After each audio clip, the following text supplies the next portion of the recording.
할렐루야 성도 여러분 안녕하세요. 오늘은 데살로니가 후서 3장 6절에서 18절 말씀으로 신앙의 숙적 게으름이라는 제목으로 말씀을 나눠보도록 하겠습니다. 여러분은 본문의 말씀을 가만히 살펴보면 세 종류의 사람이 나와요. 세 부류의 사람이 나와요. 첫째, 지도자가 나와요. 둘째, 게으른 자가 나오고요. 셋째, 형제들이 나와요. 이 세 부류의 사람을 가만히 살펴보면 오늘 본문의 말씀을 통해 주님께서 우리에게 무엇을 말씀하기를 원하시는지를 우리가 깨달아 알 수가 있습니다. 여러분 먼저 사도 바울이 지적하고 있는 교회 공동체의 가장 큰 숙적이 있어요. 혹시 무엇인지를 아십니까? 오늘 3장 6절 말씀 보니까 이런 말씀이 있죠. 3장 6절에 보니까 게으르게 행하고 우리에게서 받은 전통대로 행하지 아니하는 모든 형제에게서 떠나라. 네, 게으르게 행하고라는 말이 나오죠. 11절 말씀에도 보니까 그렇죠? 게으르게 행하여 도무지 일하지 아니하고 일을 만들기만 하는 자들 있다 하니. 게으르게 행하는 사람이 교회 공동체의 가장 큰 숙적이란 얘기예요. 제가 이 게으르게 행하다라는 말에 헬라 원어를 보니까 아탁토스더라고요. 무질서하다, 무책임하다 이런 뜻입니다. 다시 말해 의무를 태만히하고 책임도 감당하지 않는다는 뜻이에요. 쓸데없이 남의 일에 간섭하는 행동을 뜻하는 것입니다. 여러분 당시에 데살로니가 교인들 중에는 주님의 강림하심에 대해 흥분하여 빈정거리고 일하기를 거부하는 사람들이 있었다고 해요. 이런 사람들이 교회 안에서 무리를 일으켜서 교회 공동체를 어렵게 만드는 상황이었다는 얘기죠. 여러분 그렇다면 교회는 어떤 일에 부지런해야 되겠습니까? 첫째, 믿는 일에 부지런해야 돼요. 둘째, 믿게 하는 일에 부지런해야 됩니다. 여러분 성도는 어떤 일에 부지런해야 될까요? 자신이 먼저 믿는 일에 부지런해야 돼요. 이런 믿는 일에 부지런하다는 얘기는 말씀을 묵상하는 삶을 살으라는 얘기예요. 말씀 사랑해서 묵상하여 순종하고 살아가라는 얘기예요. 이게 바로 부지런 떠는 거예요. 여러분 우리 한 사람 한 사람의 주님께서 원하시는 건 바로 이거예요. 내가 말씀 사랑해서 묵상하고 깨닫고 순종하고 요걸 가장 기뻐하셔요 주님은. 자 그렇다면 게으른 자들의 특징이 있을 텐데 보세요. 게으른 자들이 나오잖아요. 게으르게 행하는 자들. 이런 사람들의 특징이 무엇인지를 제가 말씀 보니까 총 6가지가 있어요. 하나하나 살펴볼 겁니다. 첫째로 여러분 게으른 자는 지도자의 가르침을 따르지 않더라고요. 6절 말씀 보세요. 너희를 명하노니 게으르게 행하고 우리에게서 받은 전통대로 행하지 아니하는 이 전통은 율법이 아니에요. 지도자의 가르침을 얘기하는 거죠.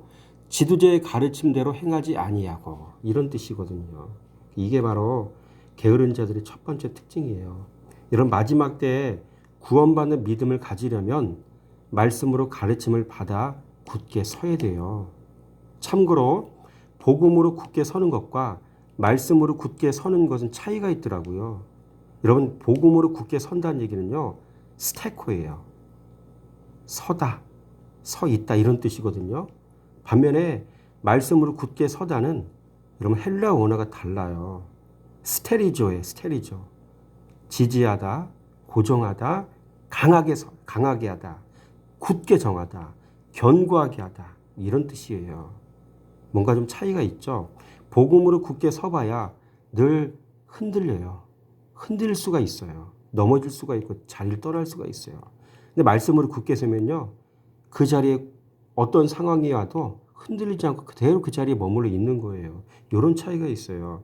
우리가 복음을 통해 예수 알았으면 말씀을 통해 예수의 마음을 가져야 될 이유가 거기 있어요. 예수의 마음을 모르니까 자꾸 흔들리는 거예요. 여러분 복음으로 세워진 믿음은 이렇게 언제든지 쉽게 흔들립니다. 특히 사람과 사람의 말 때문에 흔들립니다. 말씀으로 온전하게 된 믿음이라야 여러분 구원을 받는 믿음이 될 수가 있어요. 그렇다면 말씀으로 온전하게 굳게 서려면 어떻게 해야 되겠습니까? 겸손한 자가 되어서 끊임없이 가르침을 받아야 됩니다. 또 그 가르침에 순종하는 사람이 되어야 합니다. 그래야 온전하게 굳게 서서 자신의 구원을 이루어갈 수가 있는 것이에요. 마가복음 13장 13절 말씀 보니까 또 너희가 내 이름으로 말미암아 모든 사람에게 미움을 받을 것이나 끝까지 견디는 자는 구원을 받으리라. 그렇죠? 그래서 여러분 말씀이 있는 자리에 머물러 있으시기 바라고요. 묵상생활 하라는 얘기예요. 묵상, 깨달음, 순종. 또 이것을 가르치는 지도자의 말에 잘 순종하고. 두 번째로 게으른 자는요. 무질서하더라고요. 여러분 7절 말씀 보세요. 7절에 우리 가운데 너희 가운데서 무질서하게 행하지 아니하며라고 이제 반대로 게으르게 행하는 사람 무질서하게 행한다는 얘기잖아요. 이런 무질서하게 행하지라는 말은요. 또 먼저 이걸 봐야 되겠죠. 본을 받아라는 말이 있잖아요. 본을 받아. 7절 말씀에 우리를 본받아야. 요 얘기예요. 본을 받아라는 말은요. 무질서한 생활을 하다. 의무에 태만하다. 제멋대로 굴다. 이런 무질서하다는 말은 기준이 없다는 말이에요. 진리가 그 속에 없다는 말이에요. 사람은 지식이라는 게 들어가야 생각이란 걸 하고 살아갑니다. 성도는 진리가 들어가야 생각이라는 걸 하고 삽니다. 말씀 없는데 어떻게 사람이 신앙생활을 할 수 있겠습니까? 진리가 없는데 여러분 어떻게 진리 생활이 가능하겠습니까?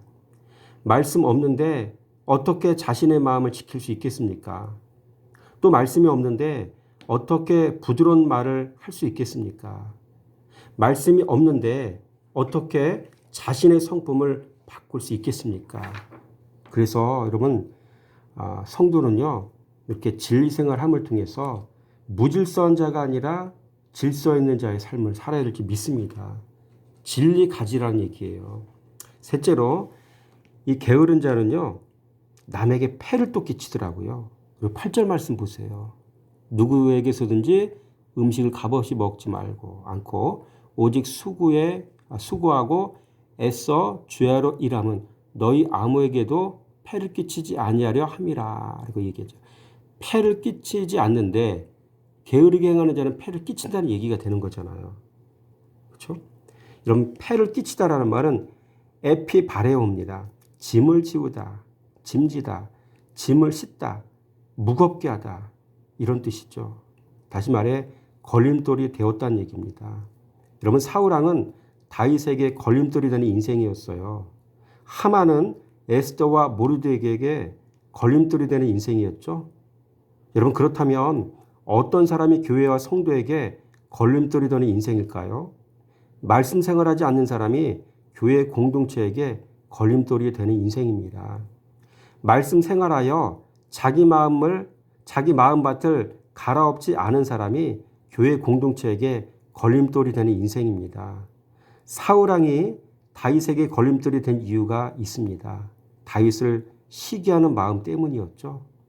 또 요셉의 형제들이 요셉에게 걸림돌이 인생이 될 수밖에 없었던 이유가 있어요. 뭡니까? 그들의 마음에 가득한 동생 요셉에 대한 시기심 때문이었어요. 창세기 37장 11절 말씀 보니까 분명히 그렇게 나와 있더라고요. 여러분 하만이 에스더와 모르드게에게 걸림돌 인생이 된 이유는 하만의 마음에 가득한 교만 때문이었어요. 여러분 사람은 말씀 생활하지 않으면 이런 죄를 잡아낼 수가 없어요. 그래서 신앙의 세계는 말씀 생활하는 사람이 갑인 겁니다. 말씀 묵상하는 사람이 갑이에요. 또한 율법으로 무겁게 짐을 지우는 사람들 있죠. 이게 폐를 끼치는 거거든요.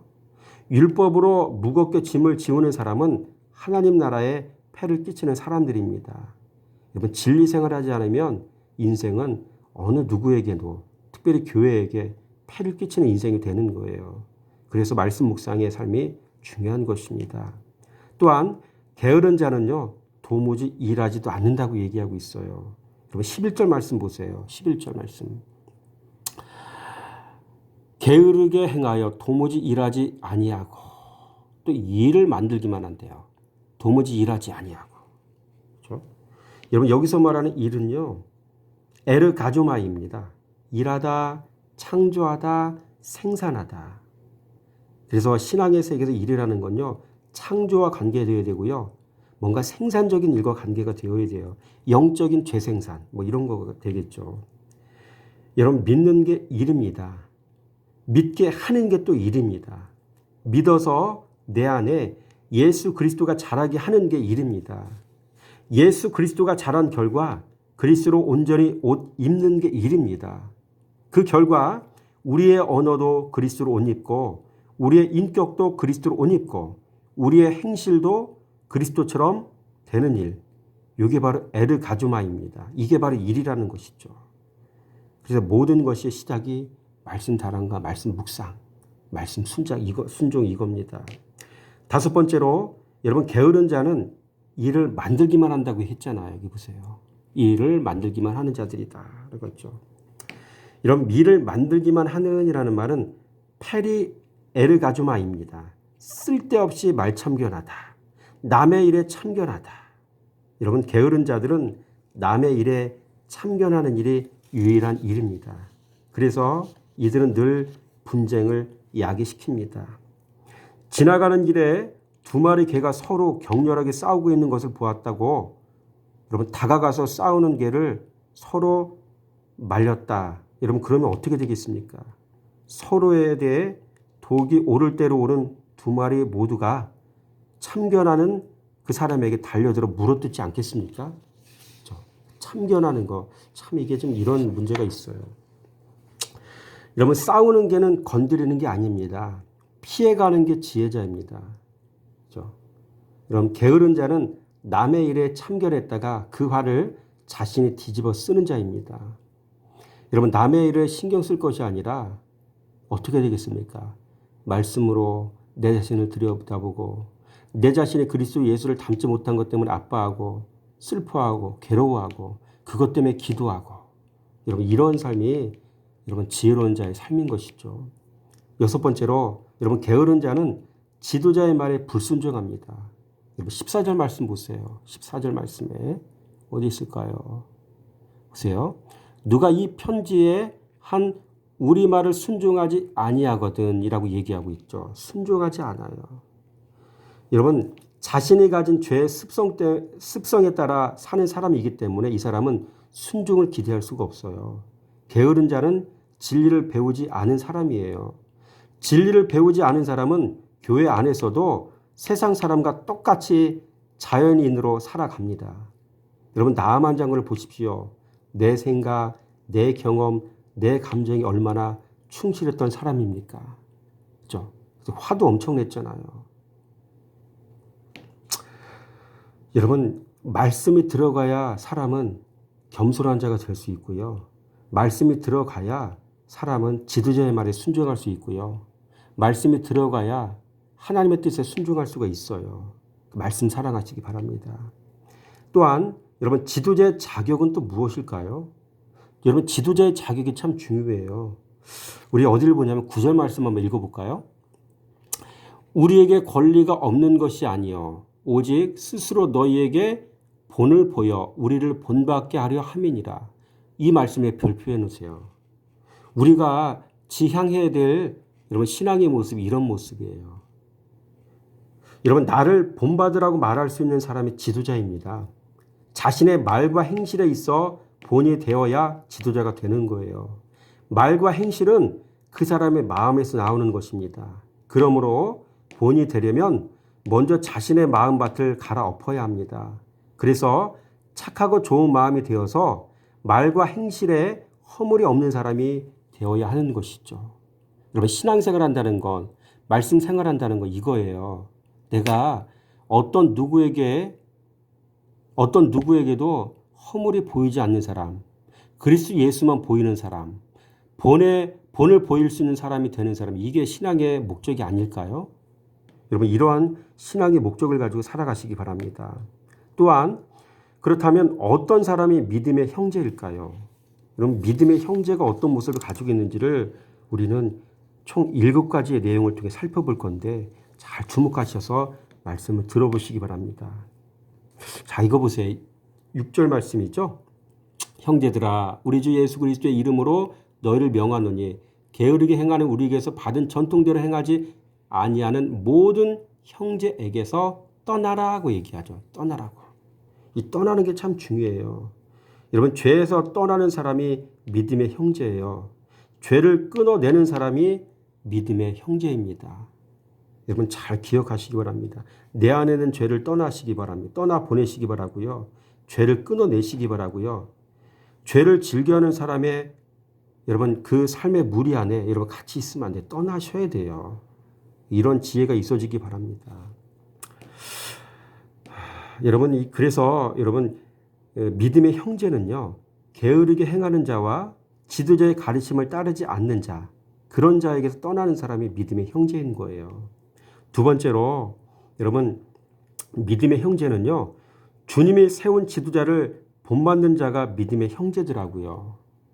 7절 말씀이 그런 얘기죠. 어떻게 우리를 본받아야 할지를 너희가 스스로 아나니 라고 얘기하고 있죠. 그래서 우리를 본받아야 할지니 여러분 주님이 세워진 지도자를 본받는 자가 믿음의 형제예요. 말씀 순종하며 사는 지도자 따라 사는 것이 여러분 믿음의 형제라고요. 셋째로 그리스도를 경험하여 아는 자가 또 믿음의 형제입니다. 7절 말씀 보세요. 이거 보세요. 너희가 스스로 아나니 라고 얘기하고 있잖아요. 여러분 여기서 아나니라는 말은요. 에이도입니다. 에이도. 뜻은 보다, 경험하다, 알다 이런 뜻이거든요. 그래서 여러분 이 알다라는 말은요. 그리스도에 대한 바른 지식을 통해서 알다라는 뜻이고요. 말씀이 삶에서 실제가 되는 그런 체험을 통해서 알다라는 뜻이거든요. 말씀 생활을 통해서 안다는 얘기예요. 그 말씀 생활이 이렇게 중요한 거예요. 그리스도를 경험하길 원하십니까? 말씀 생활 하시기 바랍니다. 또 네 번째로 조용히 자기 양식을 먹는 사람이 믿음의 형제인 거예요. 여러분 오늘 본문 말씀 12절 말씀을 자세히 한번 살펴보겠습니다. 이런 자들에게 우리가 명하고 주 예수 그리스도 안에서 권하기를 조용히 일하여 자기 양식을 먹으라 하노라. 조용히 일하여 자기 양식을 먹으라. 별표 팍팍 하세요. 이런 성도가 되셔야 돼요. 여러분 양식은 생명의 떡인 말씀이에요. 또 본 말씀 나온 자기 양식이란 말이 있죠. 이거는 일용할 양식을 얘기하는 거거든요. 이 말씀을 종합해서 볼 때 이런 얘기예요. 조용히 묵상하여 그리스도를 먹으라 이런 뜻입니다. 또 조용히 묵상하여 말씀 먹으라 이런 뜻입니다. 그래서 자기 일은 말씀 먹는 일이고 자기 양식 먹는 일은 말씀 순종하는 일인 것이죠. 다섯 번째로 믿음의 형제는요. 사람을 사귀어도 분별하여 사귑니다. 여러분 14절 말씀 보세요. 누가 이 편지에 한 우리말을 순종하지 아니하거든 그 사람을 지목하여 사귀지 말고 그로 하여금 부끄럽게 하라. 그 사람을 지목하여 사귀지 말고 라고 이야기하고 있죠. 여러분 나도 물들지 않도록 늘 경계하며 대해야 한다는 이야기입니다. 그 사람을 왕따시키라는 얘기가 아니라 나 자신을 보호하기 위한 목적으로 적당히 거리를 두어라. 그런 뜻이죠. 그가 하는 말과 그가 가진 가치와 그가 하는 행동 늘 조심하라는 얘기. 그거 본받으면 안 된다는 얘기예요. 그러니까 이런 걸 알면서 늘 가까이 하면 어떻게 돼요? 나도 모르게 그 사람의 모든 모습을 본받을 수밖에 없는 거예요. 그리고 말씀의 사람은요. 사람 만나도 본이 되는 사람과 가까이 하지 본이 되지 않는 사람하고는요. 거리를 띄어야 되는 것이죠. 일곱 번째로 이런 믿음의 여섯 번째 안 했군요. 여섯 번째로 말씀 전하는 지도자의 말에 순종하지 않는 자에게는 사랑으로 권면하여 깨닫도록 하는 게 형제입니다. 여러분 14절 보세요. 뭐라고 나와 있죠? 그로 하여금 부끄럽게 하라 라고 이야기하고 있죠. 이 얘기는 엔트래퍼, 부끄러워하다, 존경하다, 방향을 바꾸다 이런 뜻이 있더라고요. 그러면 사람은 깨달음이 와야 부끄러움을 느껴요. 또 깨달아서 부끄러움이 있어야 인생의 방향을 바꾸더라고요. 깨달음이 참 중요할 텐데 말씀 보지 않으면 깨달음이 없거든요. 말씀 보셔서 많은 깨달음이 있는 삶을 사시기 바랍니다. 일곱 번째로 믿음의 형제는 게으른 자를 만나면 원수같이 생각하지 않고 형제같이 권면합니다. 15절 말씀 보세요. 그러나 원수같이 생각하지 말고 형제같이 권면하라 라고 이야기하고 있죠. 그렇죠? 여러분 게으른 자도 돌이키면 그들도 그리스도를 알아 우리와 같이 한 형제가 될 수 있는 사람들이기 때문에 그렇게 된다는 이야기죠. 이런 마지막입니다. 일하는 자들에게 주어지는 세 가지 은혜가 있어요. 무엇일까요? 일하는 자들. 뭐예요? 조용히 일하여 자기 양식을 먹으라 라고 이야기하죠. 어떤 은혜가 임할까요? 평강, 함께 하시기를, 친필. 이렇게 은혜가 임해요. 이렇게. 양식 먹을 때 이 세 가지 은혜가 임하거든요. 자, 가만히 또 한번 살펴보겠습니다.